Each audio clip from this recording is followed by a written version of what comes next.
Buenas noches, mi nombre es Javier Márquez Marmolejo, soy estudiante de la Universidad Virtual del Estado de Guanajuato. Mi matrícula es la 145090. El nombre de este reto se titula Aplicación práctica de la norma a los contratos mercantiles internacionales. El nombre del módulo es Sociedades y Contratos Mercantiles. La licenciatura es en Derecho. El nombre del asesor educativo es el maestro José de Jesús Velázquez Hernández. Para este reto se nos pide que analicemos el siguiente caso, que dice, el Hospital Caminemos Juntos, ubicado en España, celebró un contrato con el laboratorio Collins and Phillips, ubicado en Nueva Zelanda. El objeto del contrato fue la adquisición de una caja de materiales de uso quirúrgico, 10 camas de hospital, 5 máquinas de oxígeno y una caja de apósitos y banditas adhesivas que el laboratorio entregaría al hospital. Las negociaciones se hicieron mediante intercambio de correos electrónicos. El precio pactado de la mercancía fue por la cantidad de 2 millones de pesos y culminó con la firma electrónica del contrato el día 30 de enero del 2020. Se estableció como tiempo máximo de entrega de la mercancía 3 meses. En el mes de junio del 2020, al llegar la mercancía, el personal del hospital revisa la entrega y hace las siguientes anotaciones. Se recibió una caja de material de uso quirúrgico, una caja de abatelenguas y aplicadores, 4 máquinas de oxígeno y el embalaje de 3 de las 10 camas de hospital estaban defectuosos. Con base a lo que dice la instrucción, el desarrollo del caso expuesto, debemos argumentar y con fundamento jurídico responder las siguientes preguntas. La primera dice, ¿qué tipo de contrato mercantil celebraron las partes? Bueno, según la lectura que acabamos de hacer, el tipo de contrato celebrado se considera de compraventa internacional entre dos empresas de diferentes países por medios electrónicos. El fundamento lo podemos encontrar en la Convención de las Naciones Unidas sobre los contratos de compraventa internacional de mercaderías, en su artículo primero donde dice, la presente convención se aplicará a los contratos de compra-venta de mercaderías entre partes que tengan sus establecimientos en estados diferentes.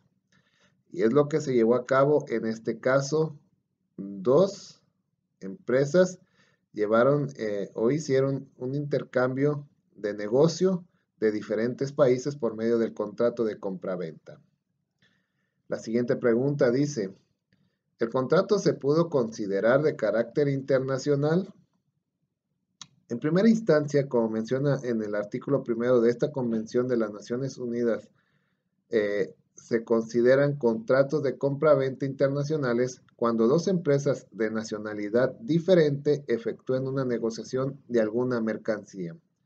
En este caso surge esta necesidad. Vimos que las empresas pudieron negociar las necesidades que tenían una de la otra por medio de este contrato de compra-venta y de manera internacional porque las dos empresas estaban en países diferentes. La siguiente pregunta dice, ¿qué tipo de contrato internacional celebrado por medios electrónicos identificaste? Bueno, esta pregunta podemos considerar que se realizó un contrato internacional por medios electrónicos llamados contratos celebrados en línea y ejecutados fuera de línea. A esto nos referimos que el hospital realizó todo su trámite por los medios electrónicos, incluso el pago, pero podemos decir que la entrega se ejecutó fuera de línea, ya que se utilizaron recursos físicos para realizar la entrega del producto final directamente en el hospital. Podemos notar entonces que este tipo de contratos se titula celebrados en línea y ejecutados fuera de línea. La siguiente pregunta dice así, ¿qué obligaciones corresponde a cada parte por la suscripción del contrato? Las obligaciones del vendedor las encontramos fundamentadas en el Convenio de las Naciones Unidas sobre los contratos de compra-venta internacional de mercaderías en su artículo 30, donde dice: el vendedor deberá entregar las mercaderías, transmitir su propiedad y entregar cualesquiera documentos relacionados con ellas en las condiciones establecidas en el contrato y en la presente convención. De la misma forma, según el caso, el vendedor está obligado, según dicta el artículo 33 de la misma convención, donde dice: el vendedor deberá entregar las mercaderías cuando, con arreglo al contrato, se haya fijado o pueda determinarse una fecha en esa fecha, o cuando, con arreglo al contrato, se haya fijado o pueda determinarse un plazo en cualquier momento dentro de ese plazo, a menos que de la circunstancia resulte que corresponde al comprador elegir la fecha, o en cualquier otro caso, dentro de un plazo razonable a partir de la celebración del contrato. Esas son las obligaciones del vendedor. Ahora las obligaciones del comprador, según la Convención de las Naciones Unidas sobre los contratos de compraventa internacional de mercaderías, en su artículo 53 nos dice: el comprador deberá pagar el precio de la mercadería y recibirlas en las condiciones establecidas en el contrato en la presente convención. Como pudimos notar, esta convención nos dicta específicamente las obligaciones tanto del comprador como del vendedor. Ahora la siguiente pregunta dice: las partes no señalaron legislación alguna. Entonces, ¿cuál debe aplicarse?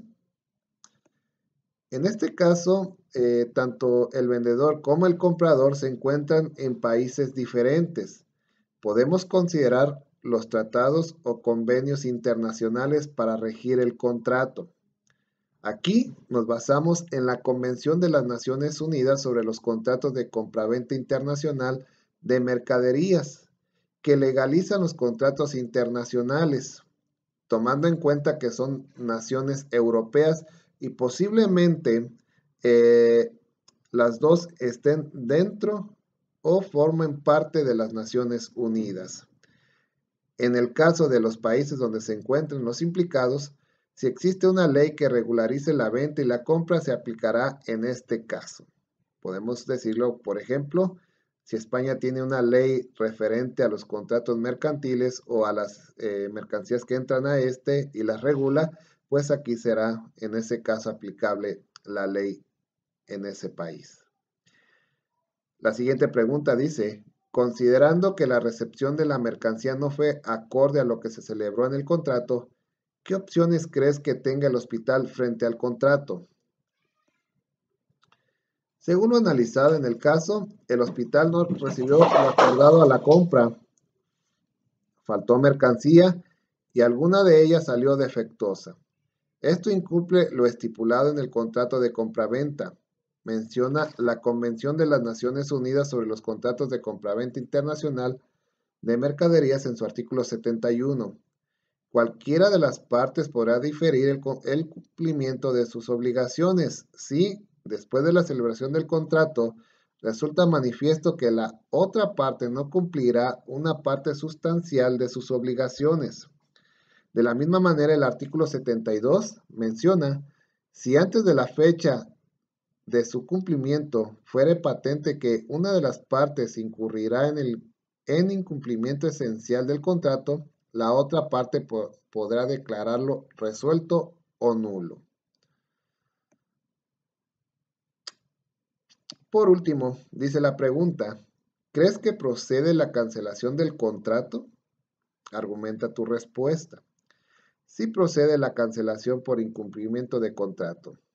El hospital podría reclamar una indemnización al vendedor, ya que se puede amparar en lo que dice la Convención de las Naciones Unidas sobre los contratos de compraventa internacionales de mercadería en su artículo 74. La indemnización de daños y perjuicios por incumplimiento del contrato en que haya incurrido una de las partes comprenderá el valor de la pérdida sufrida y el de la ganancia dejada de obtener por la otra parte como consecuencia del incumplimiento del incumplimiento del vendedor o del comprador. O sea que el contrato se puede cancelar y reclamar una indemnización por parte del hospital. Y todo esto con fundamento en lo que dice este artículo 74 de la Convención de las Naciones Unidas. En conclusión, según el caso que acabamos de analizar, deja en claro que la importancia de las cláusulas que proporcionarán seguridad tanto al vendedor como al comprador.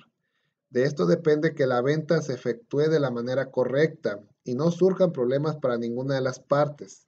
Las cláusulas que debe de llevar este contrato y que considero importantes son las siguientes. Identificación de cada una de las partes. Declaraciones. Objeto del contrato y descripción de las mercancías. Precio y condiciones de pago. Plazos y condiciones de entrega de la mercancía. Inspección de las mercancías. Transmisión del riesgo. Garantías del vendedor y derecho de reclamación del comprador. Vigencias del contrato. Legislación e idiomas aplicables. Mecanismos para la solución de controversias y causas de anulación. Si se cumplen estas cláusulas dentro del contrato y basándonos en el derecho internacional, la negociación es seguro que cumplirá con su comisión. De igual manera, el contrato de compra-venta dará éxito a los negocios que se lleven entre sí, entre personas o entre negocios de manera internacional. Bueno, compañeros, esto fue todo. Doy las gracias a ustedes y a mi asesor también. Muchas gracias y que pasen ustedes muy buenas noches.